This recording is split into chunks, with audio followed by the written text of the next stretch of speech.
நம்முடைய இஸ்ரோவின் முன்னாள் திட்ட இயக்குனர் மயில்சாமி அண்ணாதுரையிடம் நமது செய்தியாளர் கார்த்திக் நடத்தியும் நேர்காணலை தற்பொழுது பார்க்கலாம். வணக்கம். சர்வதேச விண்வெளியிலிருந்து தற்போது பூமியை சேர்ந்திருக்குது ஆக்சியம் 4 குழு. இந்த குழுவினர் எப்படி மீட்கப்படுகிறார்கள், அடுத்து அவர்களுடைய பணிகள் எப்படி இருக்கும், அவர்களுக்கு எந்த மாதிரியான சிகிச்சைகள் கொடுக்கப்படுகிறது என்று தற்போது நம்முடன் சந்திரயான் திட்டத்தின் முன்னாள் இயக்குனர் மயில்சாமி அண்ணாதுரை அவர்கள் நம்முடன் இருக்கார். அவரிடம் கேட்டு தெரிஞ்சுக்கலாம். ஐயா வணக்கம். கடந்த 2 வாரங்களாக விண்வெளி தளத்தில் ஆராய்ச்சி செஞ்சவங்க தற்போது பூமியை அடைஞ்சிட்டாங்க. இவர்களுக்கு தற்போது மீட்பு குழுவினர் என்ன பண்ணுவாங்க, இப்போ அவர்களை எப்படி பாதுகாத்து அழைத்து செலுத்துவாங்க? அதை முதல்ல இந்த ட்ராகன் க்ரூ மாடியூல் லேண்ட் ஆகும். பேராஷூட்ஸ் தான் ஹெல்ப் பண்ணும். அதனால் கிட்டத்தட்ட 28,000 கிலோமீட்டர் மணிக்கு அந்த வேகத்தில் சுற்றிக்கிட்டு இருந்த சர்வதேச விண்வெளி மையத்திலிருந்து பிரிஞ்சு மெதுவாக வேகத்தை குறைச்சி உயரத்தையும் குறைச்சி விழுகும்போது கிட்டத்தட்ட ஒரு மணிக்கு மேக்சிமம் 20-22 கிலோமீட்டர் வேகத்தில் விழுகிற மாதிரி தான் வரும். கிட்டத்தட்ட விழுகும். அப்போ அந்த இது மிதக்க ஆரம்பிச்சிடும். மிதக்க ஆரம்பிக்கும் அந்த பேராசூட்ஸ் உதவிச்சு இல்லையா, அந்த பேராசூட்டில் இது அதை திருப்பி இழுத்துட்டு போகாமல் தண்ணிக்குள்ளே அதை முதல்ல வெளியெடுத்து இது நீக்கிடுவாங்க. பேராசூட்டுகள்லாம் பழுக்கப்படும். அப்புறம் மிதந்திருக்கக்கூடிய இதை அப்புறம் விசைப்படகுகள் மாதிரி பெரிய கப்பல் மாதிரி அதை போவாங்க. அவங்க போயிட்டு அங்கேருந்து ஒரு ட்ராகன் வலை அப்படின்ட்டு ட்ராகன் நெஸ்ட் அப்படிப்பாங்க, அதை வச்சு இந்த குரூ மாடியில் மேலே அப்படியே எடுத்துருவாங்க. எடுத்துட்டு அங்கே சின்ன கப்பல் தலை மாதிரி இருந்துச்சுங்களேன், அதில் வச்ச பிறகு அப்புறம் எப்படி இந்த நம்ம பிளெயினில் பறந்துட்டு போன பிறகு கதவு திறக்கிறாங்க. கதவு இருந்து திறக்கிறதுக்கு போல வெளியிருந்து அவங்க திறக்க வேண்டிய கேட்ச். அதை திறந்தாங்கன்னா அதிலிருந்து ஒவ்வொருத்தரையாக வெளியே எடுப்பாங்க. ஏன்னா உடனே வந்துடுச்சு வர முடியாது. ஆனால் அவங்க அப்படியே அந்த சீட்டோடு எடுக்கிற மாதிரி நிலைமையில் தான் இருக்கும். இப்போ சுனிதா வில்லியம்ஸ் போயிட்டு பார்த்தீங்கன்னா இப்போ எப்படி தான் அது மாதிரி எடுப்பாங்க. இவனோட எந்திரிச்சு நிற்க முடியாது அவங்களால. இங்கே அங்கே 0G இப்போ ஈர்ப்பு விசை கிட்டத்தட்ட 0 இருக்கிற மாதிரி இடத்துல இயங்கிட்டு இங்கே வரும்போது அவங்களுக்கு கொஞ்சம் முடியாது. அதனால் அப்படியே எடுத்துகிட்டு வருவாங்க. எடுத்துகிட்டு உடனே சிகிச்சை உடனே பார்ப்பாங்க அவங்களுடைய இதய துடிப்பு இதெல்லாம் சரியாக இருக்குதான்னு. யாருக்காவது உடனே ஏதாவது மருத்துவ சிகிச்சை செய்யணுமா அப்படின்னா அவங்க உடனே எடுத்துகிட்டு போய் ஆகணும். அதை பார்ப்பாங்க. அது இல்லைங்கிற பட்சத்தில் ஓரளவுக்கு எல்லாரும் சுமமாக இருக்கான்னு தெரிஞ்ச பொழுது அவங்க எடுத்துகிட்டு போய் அப்புறம் திரும்ப 2 வாரம் பக்கம் ஒரு குவாரண்டைன் மாதிரி வச்சுருப்பாங்க.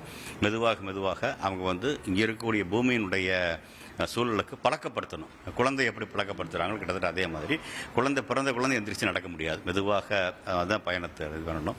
கிட்டத்தட்ட அதே மாதிரி உடல் சூழ்நிலை அது மாதிரி உருவாகும். உடனே எந்திரிச்சுனாங்கன்னா கடலில் இதெல்லாம் வீங்கிடும். அது மாதிரி இருக்கக்கூடாதுக்காக கிட்டத்தட்ட படுக்க வச்சுற மாதிரி தான் இருப்பாங்க. அப்புறம் மெதுவாக அவங்களுடைய இதை ஆரம்பிப்பாங்க.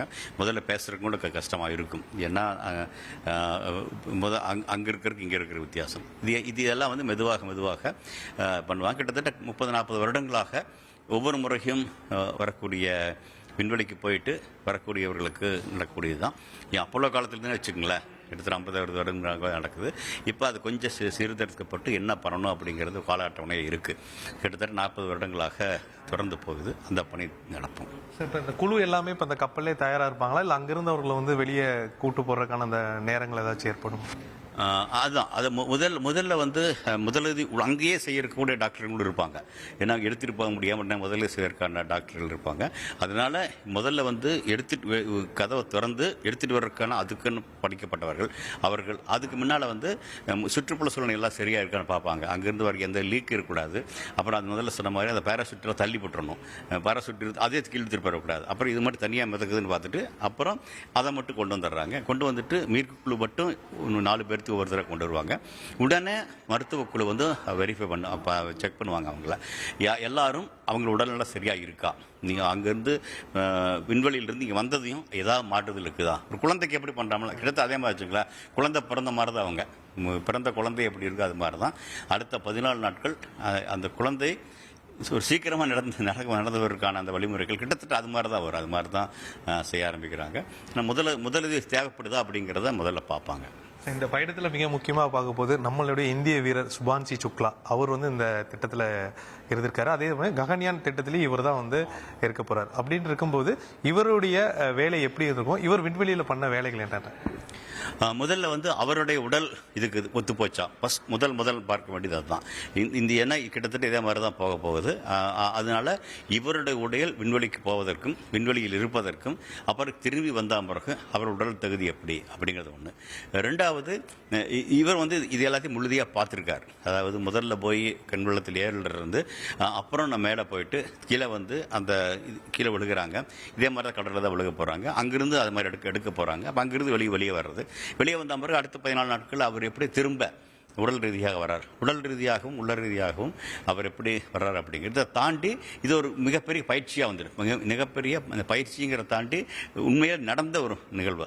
அந்த வகையில் இவருக்கு வந்து ஒரு சிறப்பாக இருக்கும். அதனால் நம்ம ககன்யானில் போகக்கூடிய முதல் வீரர் முழு பயிற்சியையும் முழு திடல் ஒருத்தரையும் முழு அவங்களுடைய உள்ளத்திறன் இருக்கக்கூடியவராக போவதற்கான வாய்ப்புகள் உருவாக்கியிருக்கு. இந்திய விண்வெளி துறையில இவருடைய அடுத்த கட்ட பணிகள் என்னவா இருக்கும், அதே சமயம் வரலாற்றில் இவருக்கான ஒரு இடம் வந்து என்னவா இருக்கும்? இதுக்கு முன்னால் முதலாக விண்வெளிக்கு போன இந்தியர் அப்படின்னா ராகேஷ் சர்மா தான் சொல்ல முடியும். ஆனால் இருந்தாலும் அவரை வந்து திரும்ப நாம் விண்வெளித்துறையில் அதிகமாக பயன்படுத்த முடியல.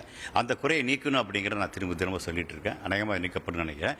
ககன்யானுக்கு இவர் பயணிக்கிறதை தாண்டி திரும்ப இந்தியாவிலேயே விண்வெளிக்கு போகக்கூடிய வீரர்களை பரீட்சை கொடுக்கக்கூடிய இடமாக, பயிற்சிக்க வேண்டிய இடமாக ஒரு ட்ரைனிங் சென்டர் மாதிரி வரணும். அது வந்து முக்கியமாக இவர் வந்து சில பேர் அமெரிக்காவில் மட்டும் பயிற்சி பெற்றிருப்பாங்க, சில பேர் ரஷ்யாவில் பயிற்சி பெற்றிருப்பாங்க. பயிற்சி அப்பெல்லாம் போகாமல் இருந்திருப்பாங்க. ஆனால் இவர் எல்லாமே நடந்திருக்குதுப்பா. அமெரிக்காவில் பயிற்சி பெற்றிருக்காரு, ரஷ்யாவில் பயிற்சி பெற்றிருக்காரு, அமெரிக்க கலனில் போயிட்டு சர்வதேச இருந்திருக்காரு. இந்த எல்லா அனுபவமும் இவருக்கும் சரி, பிரசாந்த் நாயர் அவரும் கிட்டத்தட்ட போகலாம் இருந்தாலும் பயிற்சி பெற்றிருக்காரு. இந்த 2 பேருக்கும் வந்து ஒரு சிறந்த வாய்ப்பாக ககன்யானில் போவதை தாண்டி இந்தியாவிலேயே ஒரு பயிற்சி மையம் அமைப்பதற்கும் ஒரு வாய்ப்பை உருவாக்க முடியும். ஏன்னா இதுவரைக்கும் அது இல்லை. வெளியில் போய் தான் பயிற்சி பெறார். ராகேஷ் சர்மாவும் வெளியே போய் தான் பயிற்சி பெற்றாரு, சுக்லாவும் பயிற்சி பெற்றாரு. ஆனால் இனிமேல் இங்கே அப்படி இல்லாமல் நம்ம பயிற்சி பெறுவதற்கான வாய்ப்புகள் உருவாக்க முடியும். அதற்கு வந்து அவர் திரும்ப அவர் விமானத்துறைக்கு போகாமல் விண்வெளித்துறைக்கு வந்து இந்த பணியாற்ற முடியும் அப்படின்னு நினைக்கிறேன். ஆக்ஷன் 4 இது மூலமா இந்தியாவுக்கு கிடைச்ச பயன்களும் பலன்களும் என்னவா இருக்கும்? அடுத்த கட்டமாக இல்லை, இப்போ ஆரம்பிச்சிருச்சு. மற்ற நாட்டில் பார்த்தீங்கன்னா இது மாதிரியான பயணங்கள்லாம் வர்த்தக ரீதியாக தான் போகுது. அதனால் தனியார் துறையும் அரசு துறையும் சேர்ந்து செய்ய வேண்டிய ஒரு பணியாக இருக்குது. அதை தாண்டி எந்த நாடும் தனியாக செய்ய முடியாது, சர்வதேச நாடுகள்லாம் ஒத்து போகணும். அதுக்கு ஒரு அடையாளம் தான் இது. இப்போ அமெரிக்காவிலேருந்து ஒருத்தர் இருப்பாங்க, போலந்திலிருந்து இருக்காங்க, பல்கேரியாவிலேருந்து ஒருத்தர் இருக்காங்க, ஹங்கேரி இருக்காங்க. அது மாதிரி இருக்கும்போது இந்தியாவிலிருந்து இருக்கிறாங்க. இது மாதிரி சர்வதேச அளவிலும் போகும். அதற்கு ஒரு முத்தாய்ப்பான அடையாளமாக தெரிகிறது. அந்த வகையில் இந்த பயணம் வந்து இனிமேல் வரக்கூடிய பயணங்களுக்கு சிறப்பாக இருக்கும். இதுவரைக்கும் இந்தியர்கள் வந்து சர்வதேச விண்வெளி மையத்தில் பங்களிக்கல. இனிமேல் வரக்கூடிய சர்வதேச விண்வெளி மையத்தில் இந்தியா பங்களிப்பதற்கான வாய்ப்பும் சிறப்பாக இருக்குன்னு நினைக்கிறேன். சுபான்ஷி சுக்லா வந்து விண்வெளி விவசாயம் சொல்லிட்டு ஒரு கான்செப்டோட அங்கே போயிருந்தாரு. அதையும் வந்து வெந்தய செடியெல்லாம் வந்து முளைக்க வச்சிருந்தாரு. இது என்ன சாத்தியம், இது எந்த அளவுக்கு வந்து வருங்காலத்தில் நமக்கு வந்து உதவியாக இருக்கும்? இது 2 வகையில் பார்க்குறேன். ஒன்று வந்து மண் இல்லாமல் கூட நம்ம எப்படி விவசாயம் செய்ய முடியும். அது வந்து இந்த நாளைக்கு விண்வெளி பயணத்துக்கு போகும் பொழுது எல்லாத்தையும் எடுத்துகிட்டு போகாமல் அங்கே பயிர் செய்ய முடியுமா அப்படிங்கிறதுக்காக. நாளைக்கு நிலவுக்கு போனாலும் கூட நிலவினுடைய மண் வந்து நம்முடைய பூமியோட மண்ணு மாதிரி இருக்குன்னு அவசியம் இல்லை. அப்போ அப்படி இல்லாத இந்த மாதிரியான பரிசோதனைகள் நிலவிலும் செய்ய நீர் இருக்குது, அந்த நீரையும் இருக்கக்கூடிய சத்துக்களை வச்சுட்டு அங்கே பண்ண முடியும் அப்படின்னு சொல்கிறேன். இதையும் தாண்டி பூமியிலையும் கூட இப்போ மண் வளம் ரொம்ப குறைஞ்சிட்டு போயிட்டு இருக்கு. அப்படி இருந்தாலும் கூட நம்ம வந்து சிறப்பாக விவசாயம் பண்ண முடியுமா அப்படிங்கிறதுக்கான இது வருது. அது அந்த வகையில் வரும் காலகட்டங்களில் பூமியில் இருக்கலாம், நெல் இருக்கலாம், எல்லா இடத்துலையும் விவசாயத்தினுடைய வேறொரு நோக்கத்துக்கு வேறொரு வழியில் பண்ணுவதற்கான வாய்ப்புகளை உருவாக்குன்னு நினைக்கிறேன். இப்போ அதே மாதிரி சுபான்ஷி சுக்லா பண்ண மற்ற ஆய்வுகள் ஏதாவது தகவல் இருக்குங்களா சார்? இது மட்டும் இல்லாமல் மற்ற ஆய்வுகள்னா அது ஒவ்வொன்றும் டேட்டா கொடுத்துருக்காங்க, அவங்க தான் அறிவிக்க வேண்டியதாக வரும். இருந்தாலும் அது பார்த்தீங்கன்னா ஒன்று வந்து அந்த கண்ட்ரோல்டு எக்ஸ்பெரிமெண்ட் அப்படிம்பாங்க, இந்த போன் இது டென்சிட்டி இதுக்காகலாம் அதுக்கான தரவுகள்லாம் வந்துருக்கு. அதாவது இது வந்து இவங்க பயணித்ததற்கும் இந்த பரிசோதனைக்கும் என்ன அப்படின்னு ஒத்து பார்க்க வேண்டியிருக்கும். இவர் திரும்பி வந்த மாதிரி இவரையும் இந்த பரிசோதனைக்கு உட்படுத்துவாங்க. சுபான்ஷி சுக்லா ஏன்னா போனர் மசில் அப்படிங்கிறது வந்து ஒரு கண்ட்ரோல்டு எக்ஸ்பெரிமெண்ட் பண்ணாங்க. அது ஒன்று. அந்த பரிசோதனையை தாண்டி கிட்டத்தட்ட இவரும் ஒரு பரிசோதனைக்கு உட்படுத்தப்படுவார். இங்கிருந்து போகும்போது அவர் உடல் பரிசோதிக்கப்பட்டிருக்கும். அதே மாதிரி அங்கே இருக்க காலத்திலையும் திரும்ப வந்தால் பிறகு பரிசோதிக்கப்பட்டிருக்கும். இந்த வகையில் அவர் செய்த 7 பரிசோதனைகளை தாண்டி அவரே பரிசோதிக்கப்படுவார். முக்கியமான அது இருக்குது.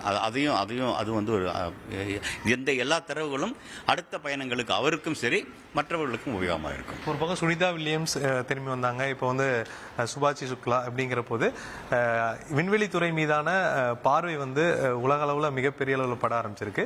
இது வந்து இந்த துறைக்கும் வருங்காலத்தில் எந்த அளவுக்கு வந்து பயனுள்ளதாக இருக்கும், இதில் என்னென்ன மாற்றங்கள் தேவைப்படும் நினைக்கிறீங்க? இல்லை, இந்த 2 திட்டங்களையும் வந்து பெரிதாக பார்க்கும்போது என்ன, சுனிதா வில்லியம்ஸ் வந்து அதுவும் வர்த்தக ரீதியாகத்தான் ஒரு கலனை பரிசித்து பார்க்கறதுக்காக போகிறாரு. ஆனால் அந்த தனியார் நிறுவனத்தினுடைய அந்த கலன் இவர் போக உதவிச்சு திரும்பி வரக்கு உதவ முடியல. அப்போ வந்து இன்னொரு தனியார் துறை அது உதவிச்சுப்போ அவங்க திரும்பி பத்திரம் வர்றதுக்கான வாய்ப்புகள் உருவாச்சு. அதே மாதிரி இப்போவும் அதே மாதிரி தான் தனியார் துறை மூலியமாக அவர் போயிருக்காரு. சர்வதேச நாடுகள் மற்ற நாடுகள் சேர்ந்து போயிருக்காரு. இப்போ இதெல்லாம் பார்க்கும் பொழுது விண்வெளித்துறை இனிமேல் வந்து தனியார் துறையும் இருக்கும். ஆனால் தனியார் துறைக்கும் கூட ஏதாவது ஒரு பிரச்சனை வந்தால் அவங்க ஒருத்தருக்கு ஒருத்தர் உதவுவார்கள், மனிதனை காப்பாற்றுறதுக்கு உதவுவார்கள் அப்படிங்கிறது ஒன்று. சர்வதேச அளவில் எல்லாரும் ஒத்து போவாங்க அப்படிங்கிறது. இது எல்லாம் வந்து வரும் காலகட்டங்களில் நிலவில் இருக்கக்கூடிய ஏதாவது அங்கிருந்து வந்து விலை உயர்ந்த பொருள்கள் நாம் கொண்டு வர முடியும் அப்படின்னு நம்பிக்கை இருக்குது.